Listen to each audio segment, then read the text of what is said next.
लेकिन हम समाजवादी लोग ये जान गए हैं कि बीजेपी का मुकाबला अगर कोई कर सकता है और बीजेपी को कोई हरा सकता है तो यही समाजवादी पार्टी और समाजवादी पार्टी के कार्यकर्ताओं, नेता।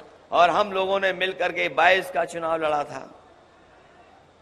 जो हमारी विचारधारा से मिलते जुलते लोग थे, जो उस समय संघर्ष कर रहे थे बीजेपी को हटाने के लिए, उन सबको साथ ला करके हम लोगों ने एक मंच पर एक गठबंधन तैयार किया।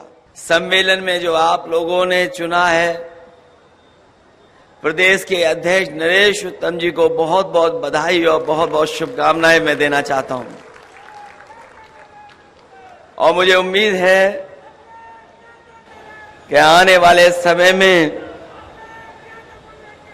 जो चुनौतियां हैं उसका मुकाबला हम लोग सब मिलकर के करेंगे। संगठन के साथ साथ हमारे सभी साथी मिलकर के इस समाजवादी आंदोलन को आगे बढ़ाने का काम करेंगे।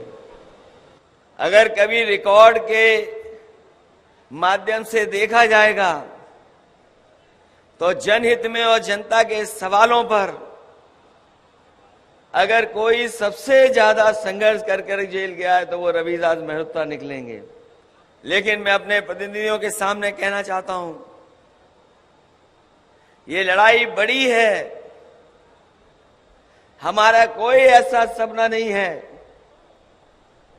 कि हम उस स्थान पर पहुंचे, लेकिन हम समाजवादियों का यह सपना जरूर है कि जो समाज में बांटने वाली ताकतें हैं उनको सत्ता से बाहर निकालने का काम हम लोग मिलकर के करें।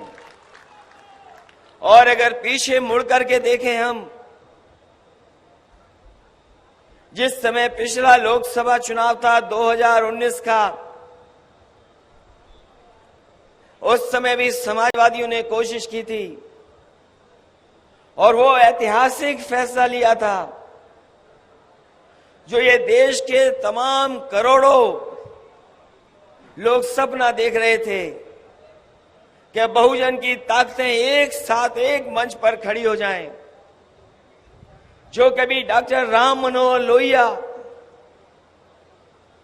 और हमारे संविधान के रचयिता जिन्होंने संविधान बनाया, बाबा साहब भीमराव अंबेडकर जी ने देखा था, वो अपने जीते जी नहीं एक हो पाए।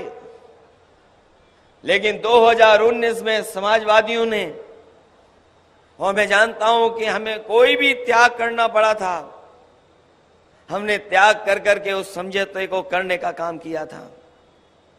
अगर देश में देखें, अगर किसी ने भारतीय जनता पार्टी से डट करके मुकाबला कर करके और लोकसभा की सीटों को हराने का काम किसी ने किया था तो 2019 में समाजवादी लोगों ने मिलकर के बाबा साहब भीमराव अम्बेडकर जी के सिद्धांतों को लेकर के आगे बढ़ करके उन्हें हराया था। और ये पहली बार कोर्ट की टिप्पणी नहीं है। कभी एनजीटी ने, कभी सुप्रीम कोर्ट ने, कभी हाई कोर्ट ने इस तरह की टिप्पणियां की हैं सरकार पर कि जिस तरीके का काम सरकार में गंगा सफाई को लेकर के और नदियां सफाई को लेकर के चल रहा है, इसमें बड़े पैमाने पर लूट और धोखा हो रहा है। अगर किसी ने उदाहरण पेश किया था कि शहर के अंदर नदियां कैसे साफ बह सकती हैं, तो समाजवादियों ने गोमती को साफ कर करके दिखाया।